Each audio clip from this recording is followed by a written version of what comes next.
I moved to Hemlock Harbor the way people move to new paragraphs, abruptly, needing air. My mother had accepted a night shift RN position at the Cliffside Hospital, and I had accepted being the new girl at the only high school that smelled like rain even inside. On my first morning, the fog rang the bell before the bell did. It came in slow, milk spilled through pines, quieting the gulls and painting the water pewter. Hemlock Harbor didn't have a downtown so much as a rumor.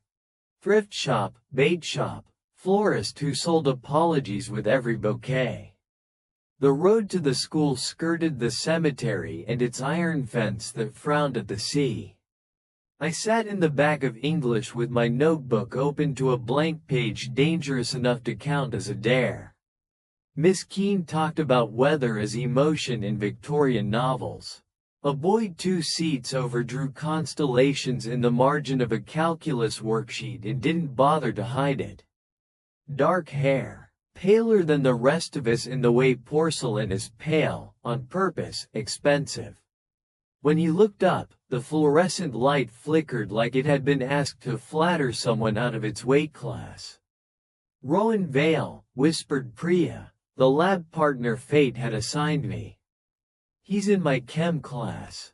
Likes old books and leaving. Leaving? Class. Parties. Conversations that go soft. Priya smiled sideways. Welcome to Fog. It has favorite people. Rowan didn't look like someone with favorites. He looked like a bruise you wanted to press to see if it hurt. When the bell spilled us into the hall, I saw him again by the east windows, haloed in diluted daylight.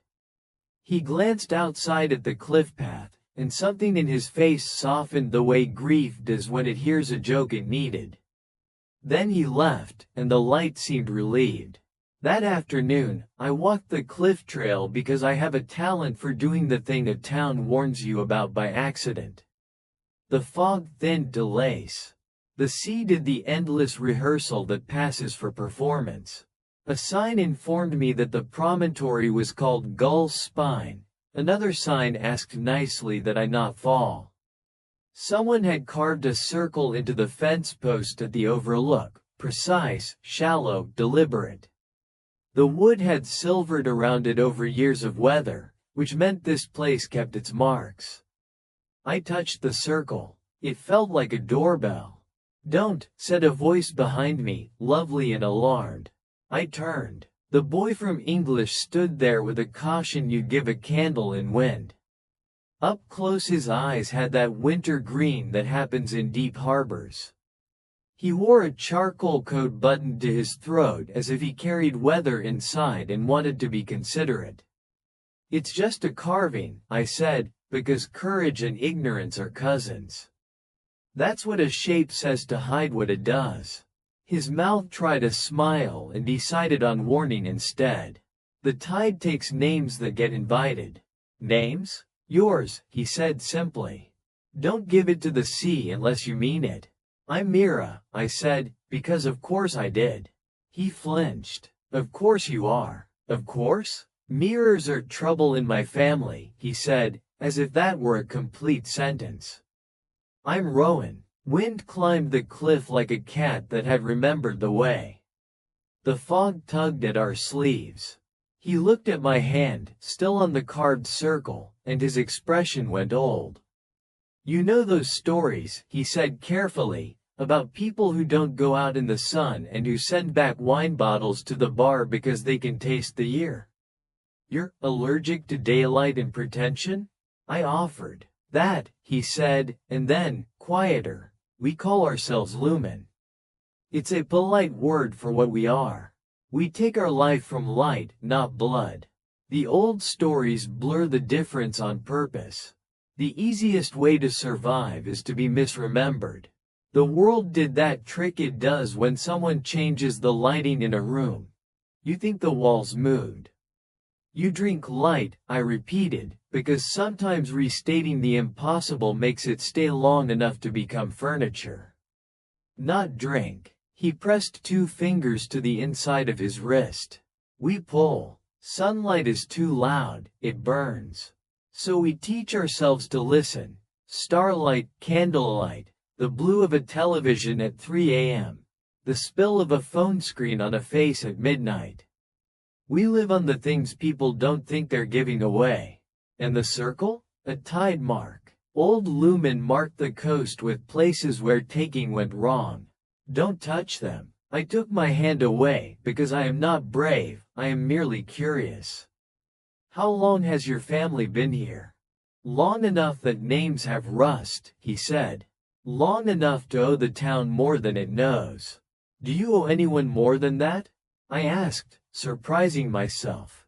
He looked at me then the way you look at a mirror when you didn't mean to, and the expression on his face did a thing to my ribs that I didn't have a room for yet.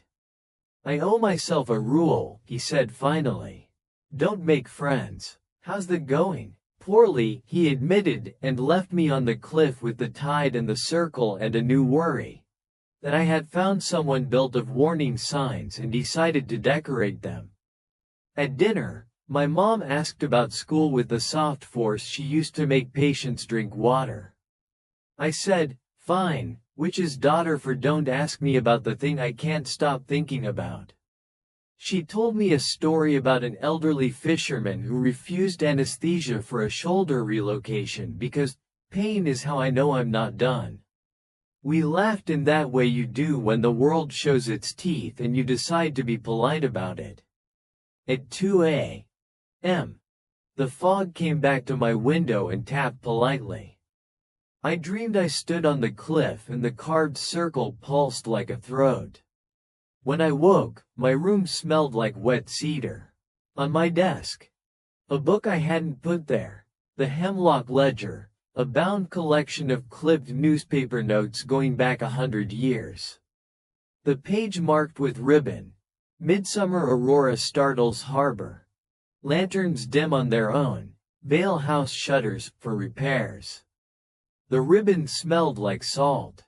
I don't know if destiny is real, but nosiness is.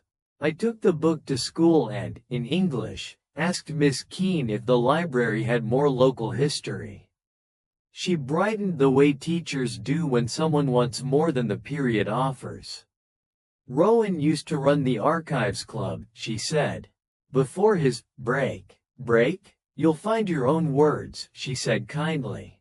Try the back room, mind the dust. It's older than it looks. The back room looked like everyone's attic had agreed to share. Boxes, binders, a map where someone had marked the coastline in small circles. Tide marks. I ran a finger over one drawn near Gull's spine. The pencil felt weirdly warm. You're collecting doors, Rowan said from the doorway. You should stop. You left a book on my desk, I said. I returned it to the wrong person, he said, but didn't take it back. Did the lanterns really dim? When we're hungry, he said, shame like a sliver in his voice. When we're stupid, when we're new, light is easy to steal. It doesn't cry out. That doesn't make it ours. You said we. Honesty is a stupid habit, he said, and stepped inside anyway. There are conversations that go straight instead of circling, that skip the weather and the price of milk to arrive at the part where you admit you're cold. We had one. He told me about the Vale house on the bluffs, shuttered, echoing, full of rooms that had never learned how to be homes. He told me about his sister Esther, who could make a candle burn colder but who knitted hats for premature babies like someone trying to atone for winter. He told me about Gabe, the quasi-uncle who had taught him to pull light from stars instead of sockets and who kept a ledger of what they owed the town.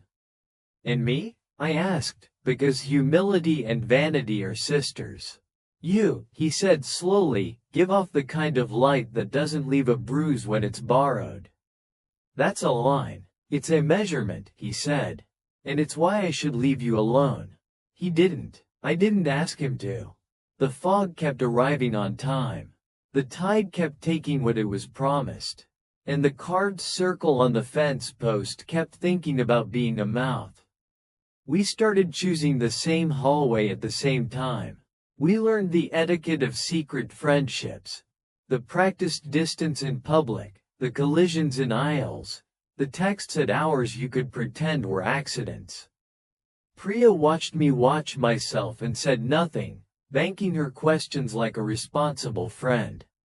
Rowan introduced me to Hemlock Harbor's nights. There's a late train that pauses on the trestle to admire its own patience. There's a bridge where you can hear the river changing its mind. There's a cliff where the wind writes your name briefly and you can decide whether to forgive it. He taught me to see the difference between glow and glare. He didn't touch me if he could help it.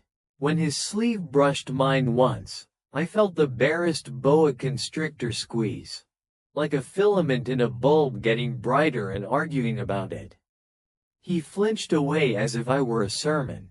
"Sorry," he said, "I'm still clumsy." "So am I said, and let it be a joke and a truth. One night, he brought me to the edge of the alewife marsh, where the reeds hiss the way gossip does when it's trying to be advice. He carried a mason jar and a gilt. We sat. The jar filled itself with fireflies who thought they were in on something. He unscrewed the lid and let them go. The air stitched itself. "My mother used to tell me," he said, "that we could have been astronomers if we'd learned how to eat starlight without taking it. It's the difference between joining a song and stealing it." "Have you tried being something else?" I asked. "Like?" I cast around for a career path for a vampire and landed on a librarian. "We're great at quiet. We're terrible at mornings." He smiled at last, the kind that lands. "I read to kids at the clinic on Wednesdays." "You do?" "Gabe says it keeps me honest. They're so loud about what matters." He looked at me. "What matters to you, Mira?" "Not getting erased," I said, before I knew it was true. He took that in like medicine. "Then I won't be the one to do it," he said. The next night, the Vale porch light blinked in a pattern that made sense if you'd slept in that house before. Gabe opened the heavy door like a theater curtain and blinked when he saw me. He looked exactly like a man who'd made peace with many midnights and dressed for all of them. Anchor gray hair, smile like a good apology. "So," he said mildly, "you brought home a sunrise."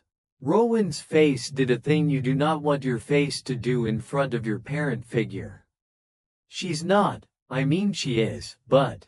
"I'm Mira," I said, saving him. "I make bad coffee and good metaphors." Gabe laughed softly. "We drink metaphors neat in this house." He turned to Rowan. "Esther wants you. She's playing with fire again." In the kitchen, Esther stood over a candle that had given up on being a nice person. Its flame was blue, tall, and clarifying. She cupped it the way you cup a secret. Her hands didn't burn. The candle leaned toward her like a dog choosing a lap. "You can't keep doing that," Rowan said without preamble, brother voice coming out of his throat like muscle memory. "It's not yours." "I'm learning," Esther said. "And I replace what I take." She gestured to a box of tapered candles, fresh, polite, sober. "See? Souls don't work like wicks," he said. "Neither does grief, and yet we keep pasting labels." Esther noticed me then and brightened like someone who collects strangers. "Mira, I'm trying to train a flame not to eat anyone. Want to watch me fail ethically?" "Always," I said. That night, I learned more about Lumen than Rowan would have told me on purpose. They draw light through the skin, palms, throat, ribs. Using a siphon they keep behind the heart, a muscle that isn't, a memory of belonging. They can pull enough to stop a fall or to start a dance. They can pull too much, if hungry or careless or proud, and leave burnout in their wake. A street of dead bulbs. A room tired in its bones. A person who thinks they're just having a day. "Rules," Gabe said, leaning in the doorway with the weight of dinner dishes. "Rule 1. We take from the sky first. Rule 2. We pay it back." Rule 3. We do not take from people. Rule 4. When we fail, we fix it loud. Why loud? I asked. So we remember, he said simply. Quiet lets rot get comfortable. Who enforces the rules? I asked, because every town has a someone who kicks the dirt over things. A council, Esther snorted, of people who like chairs. They call themselves the Orders of Winter and think it makes them taller. They're not all bad, Gabe said. They keep us from forgetting the ocean. But they aren't fond of us playing house with mortals. His eyes flicked to me. Playing house? I repeated. Building a life with borrowed light, he said gently. We are very good at wanting. We are very bad at staying. I should have left then because warnings are polite for a reason. Instead, I learned the way the Vale house sighed when the fog leaned on it, the way Rowan slept, if he did at all, like someone listening for tides, the way my name sounded in his mouth like someone setting a mug down on a coaster carefully. I learned I wasn't brave, I was committed. Hemlock Harbor learned something, too. The lights in the florist's window flickered at odd hours. The street that led to the pier got tired and forgot to glow. Miss Keene mentioned power savings in homeroom. Priya grimaced. The bait shop complained and brought out candles that smelled like apple pie and indignation. Who's hungry? Priya asked me at lunch, and I didn't lie well enough. Don't let him apologize for being, she said quietly. Do ask him to be better at it. I did. On the cliff, under a moon that made everybody think in silver, I asked Rowan to show me how he took light. He said no, then yes. He held his palm near my wrist and didn't touch. The hair on my skin lifted to greet him without permission. I felt a tug, light-headed heat, soft, alarming, the way you do when you stand too quickly but decide not to apologize. He jerked his hand back, furious with himself. I told you, he said. Clumsy. You stopped, I said. Because I like you, he said, like it was both diagnosis and cure. Before I could say the thing my mouth had been practicing, a sound cut the air in half. A singing bowl rung, then again. It came from the cemetery. Rowan went still the way deer do when they've already pictured the arrow. They're calling a parley, he said. The orders. What do they want? To see if we remember our rules, he said, and looked at the town, at the florist's window, at me. The council met under the cypress that leaned its whole life toward the ocean, like everyone else here. 5 elders in coats that looked expensive up close and like the dark from a distance. Gabe stood with them, hands in pockets, tired of standing. Mother Beale, the council's voice, smelled like matches and rain. We felt a pull, she said, gaze taking in the town like a ledger. A young one, undisciplined. I did it, Rowan said before anyone else could. I pulled from the street to stop a car that didn't see Mira. It's true, I said quickly. He saved me. The wind chose then to move hair into my eyelashes because even gusts have opinions about drama. Mother Beale's eyes flicked from me to him. Are you courting daylight? I'm speaking to someone who makes it, he said evenly. You know the fee, she said. A boon share. What's that? I whispered. Give back what you took, Gabe said softly. Immediately. To the same measure. We go house to house, bulb to bulb, shoulder to shoulder, and we repay. And if we took from a person?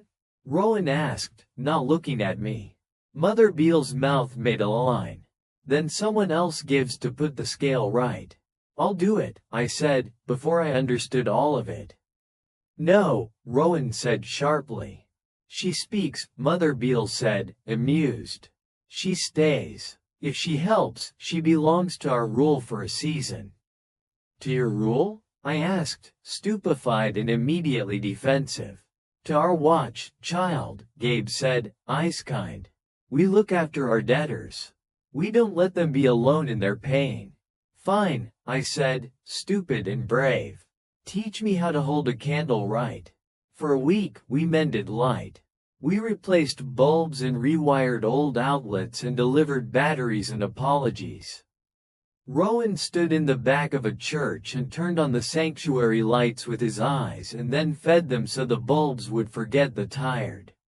I stood at the florist's window holding a candle while Esther made it refuse to gutter. Gabe taught me to recognize the feeling of a room that had been eaten, thin, a little hungrier than it should be, and to feed it first with human things. Presents, laughter, bread, song. Then, if needed, with curated light. A lamp left on. A porch paid attention to. A mirror turned toward the morning. At night, alone, I felt a tug in my wrist where Rowan had not touched me. I told myself it was a bruise my body had made on purpose for excuses. The town forgave slowly because small towns have long memories and better gossip. We did one thing right. We were loud. Hemlock Harbor saw us fixing it. That counted. On the 8th night, the carved circle on the fence post at Gull's Spine changed. It had been a line. It became a mouth. I put my ear to it and heard nothing, which is how danger announces itself in polite neighborhoods. Don't, Rowan said behind me automatically, then frowned. Something's wrong. The fog in the harbor pulled back like someone had yanked a tablecloth but left the plates. The sea took a breath. The council came fast, as if the wind had RSVP'd. Mother Beale lifted her hand, and I saw the faintest shimmer, like heat above tarmac, over the water.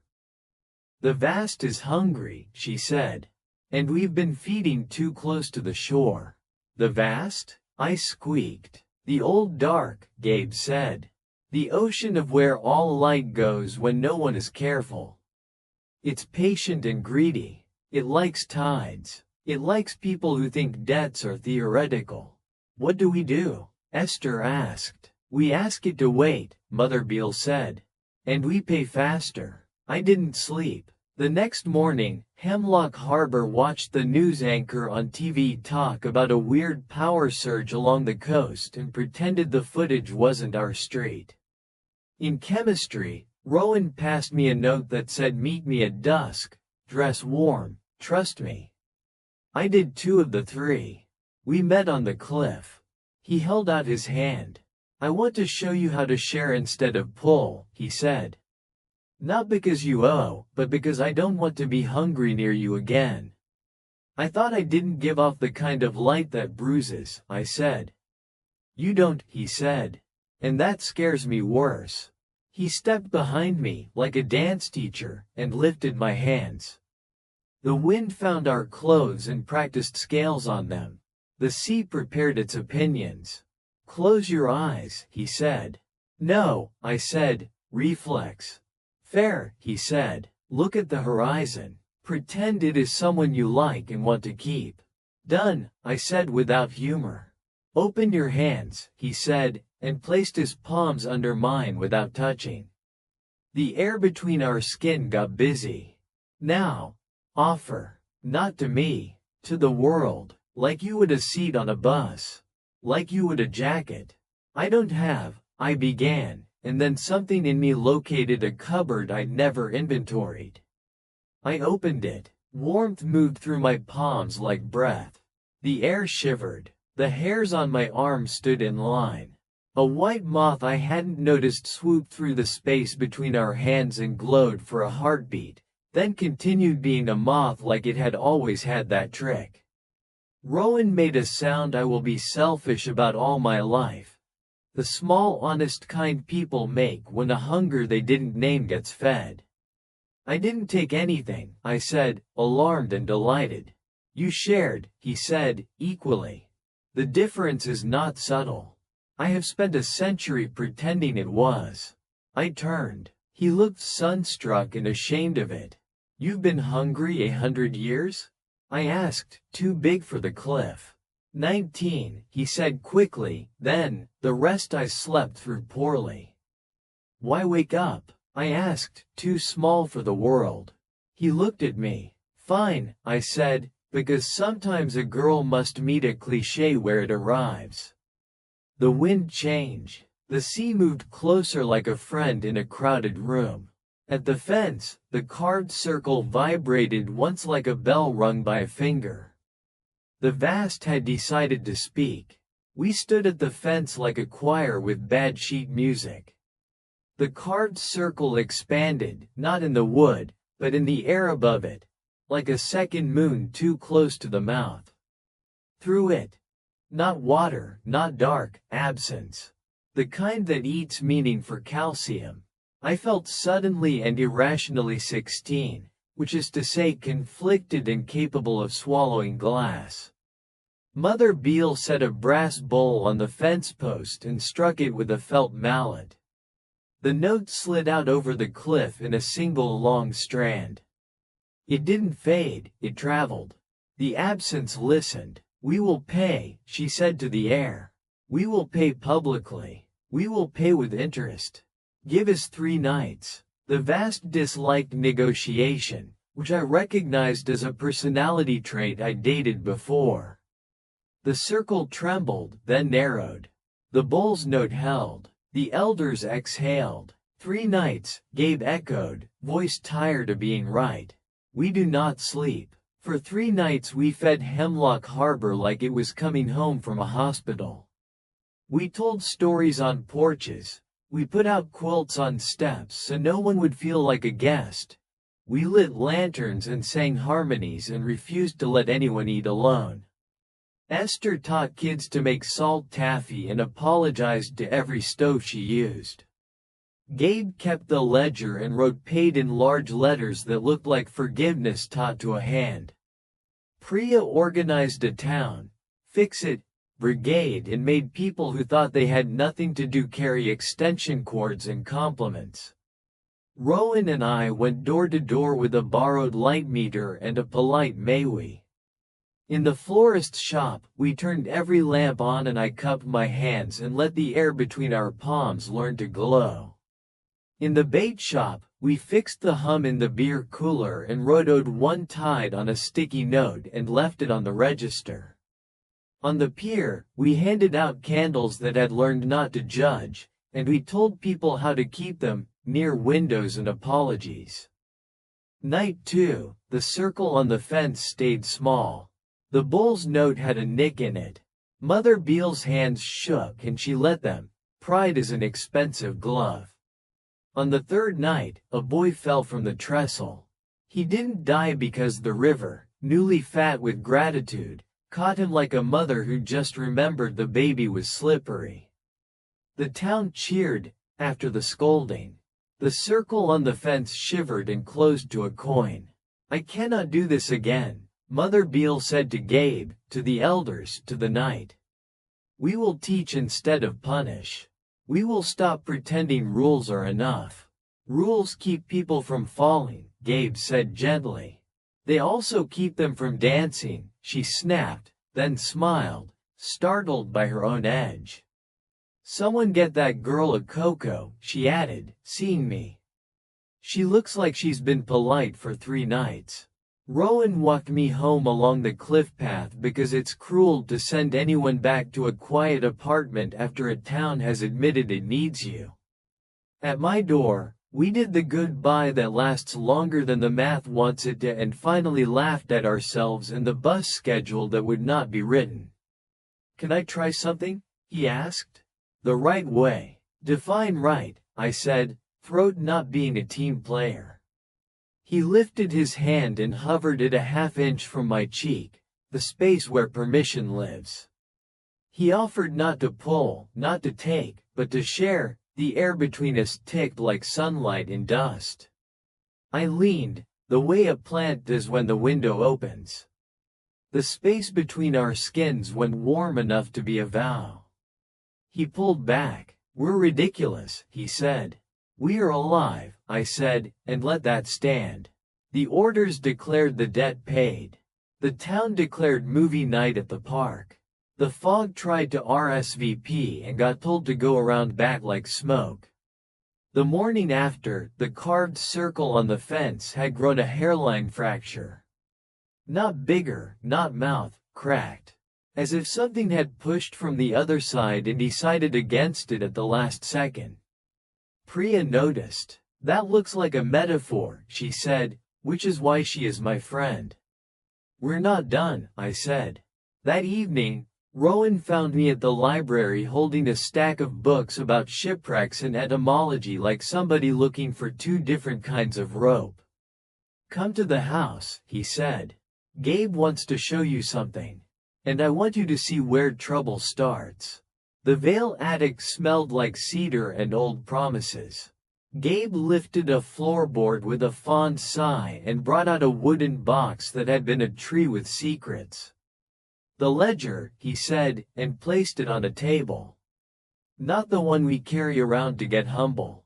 The old one. The one that says where we came from and what we swore. The pages were vellum, a word I'd only seen in novels about people who had surnames like Pendleton. Ink in a neat hand spelled a bargain on the cliff of our arrival. It was dated 1879 and this morning because some handwriting is always happening. I read. The Vales had come ashore on a fog that had swallowed their ship and not returned it. They had done the thing survivors do. Make rules like fences and pretend the weather respects paint. To stay, they'd bargained with the vast. We feed ourselves on the light we learn to hold. We give you our accidents and our pride. We mark our tidemarks and we keep away. In exchange, the vast had agreed not to eat the town by moonlight when it was bored. This is awful, I said. Survival, Gabe said wearily. It was ugly and it bought us a century of soft. We gave it accidents? I asked, stomach performing opera. That boy. The river didn't like the bargain, Rowan said quickly.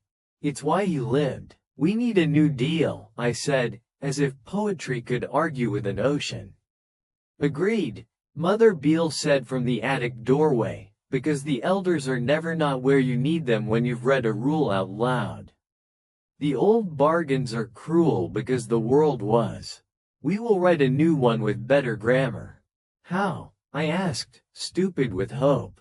With a thing the vast doesn't understand, she said. Witness. It thinks quiet is consent. It thinks taking unseen is not theft. It doesn't know what happens when a town looks back. We went to the cliff at midnight with the whole town in tow. Babies in hats, old men in better coats, teenagers who pretended to be bored and were not. Priya brought a megaphone. The florist brought lanterns. The bait shop brought thermoses with soup made of apologies. The library brought a poem we could all say without looking because it was please. Mother Beale struck the bowl. The circle trembled into mouth, then door. The fog parted like a curtain that had been paid. The vast waited, old as before. Mother Beale didn't bargain. She introduced us. This is Marisol, she said, pointing to the woman who ran the thrift shop and the paperwork of divorce support group on Thursdays. She keeps wedding dresses until people are ready. She pointed. This is Rhea. She listens for storms and makes bread when they don't come so people can eat their waiting. This is Tyler. He says hi to every dog and keeps grief from thinking it has the only vocabulary. This is Mira. She shares light.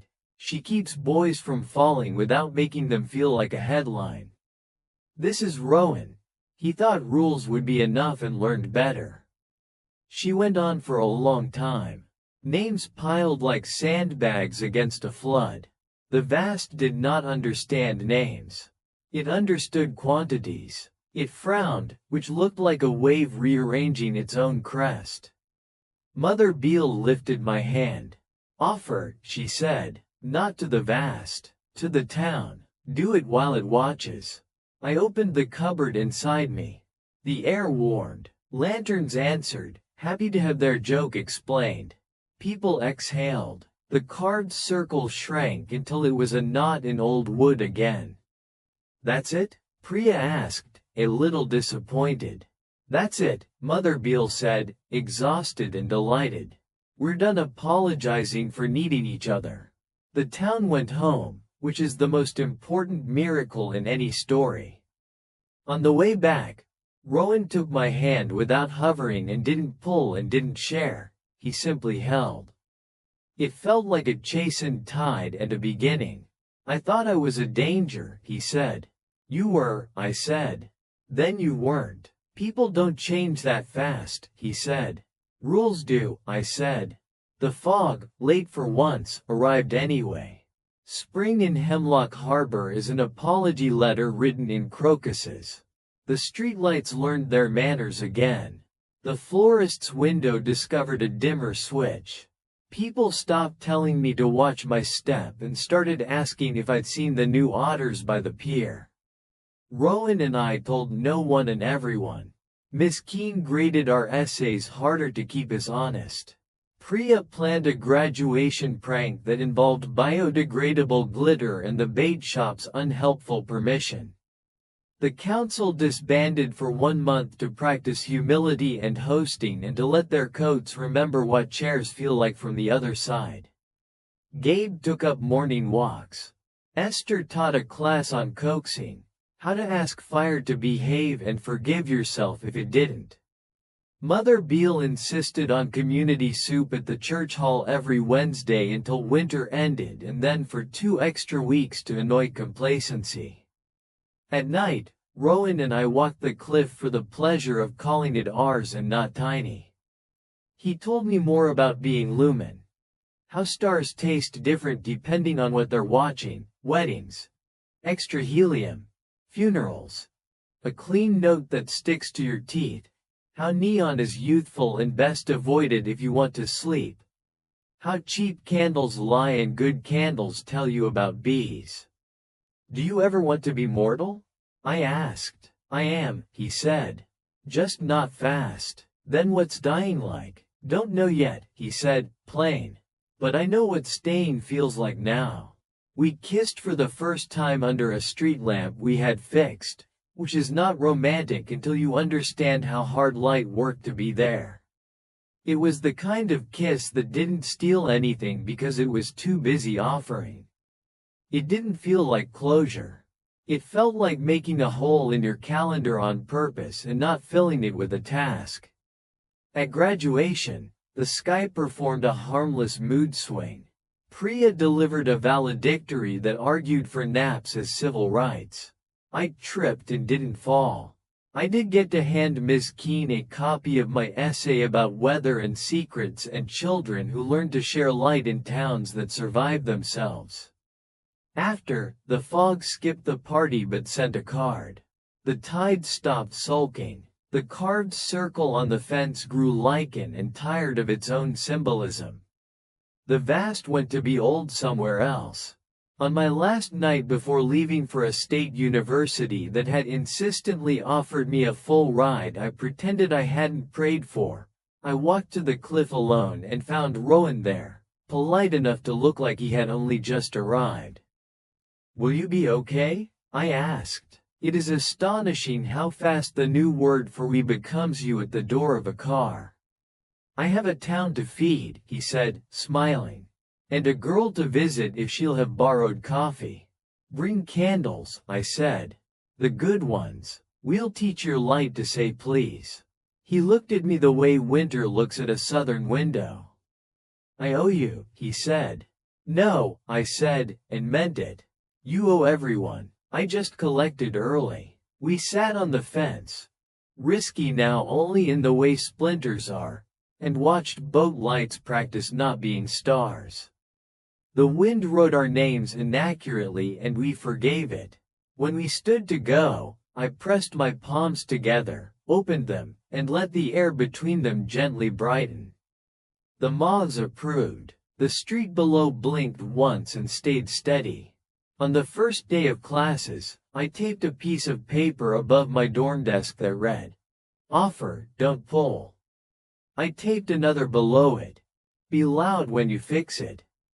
I taped a third on my mirror, "It's okay to be the light someone borrows." It's okay to ask for it back. I called my mother every Sunday and told her stories about professors who used overhead projectors like relics and about a boy who played guitar badly and very sincerely on the quad and how I had decided to love him for trying. She told me stories about night shifts that smelled like bleach and victory and about an elderly fisherman who had finally agreed to anesthesia if she promised to tell him a joke when he woke. Rowan visited twice before Thanksgiving, both times bringing candles and bread and a lantern whose glass had learned the shape of his hands. He met my roommate, who did not die of it. We walked by the river and watched the city's newer lights try to invent themselves. He told me how Hemlock Harbor had voted to keep the community soup and how the council had decided to teach instead of scold and how the bait shop had won best chowder by spying on the church kitchen. "Do you ever miss being alone?" I asked. "Every day," he said. "That's how I know I'm doing it right." At winter break, Hemlock Harbor gave me back my room and my window. The fence post at Gull's spine had grown a thin green veil of moss, a winter scarf. The fog worked nights. The streetlight under which we had become a we still held itself like a person who'd been forgiven. We went to the Vale house for cocoa because traditions are what you put between yourself and the door. Gabe told me I'd grown kinder at the jaw. Esther handed me a hat she'd knit with a pattern that looked suspiciously like moths. "When is the next crisis?" I asked, because we're trained to mistrust peace. "You'll know," Mother Beale said, and the way she said it made it sound like a promise, not a threat. "And when it comes, you will be loud. And when it passes, you will make soup in case it returns hungry." The wind lifted its voice. The house listened, the way houses do when they're new to the idea of being homes. I went to the window and looked at the town and saw, truly, for the first time, what we'd done. Taught our light to belong to us and to each other without being owned. Taught our hunger to be specific and then to share. Taught the old dark that names are a fence you can build without hurting anything. Rowan stood behind me, like he had on the cliff. Like he will on porches and in kitchens and in years we do not yet have. He didn't hover. He held. "Stay?" he asked. "I will," I said, and meant tonight. That is how you stay. One night at a time, like a candle you watch because it's more beautiful if you do. The fog arrived exactly on time and knocked politely at the window. We let it in. And when the lights flickered for the sheer joy of it, we laughed, turned up the lantern, and made the kind of cocoa you can stand a spoon up in. The kind that convinces winter to wait on the porch. In Hemlock Harbor, that counts as keeping a promise.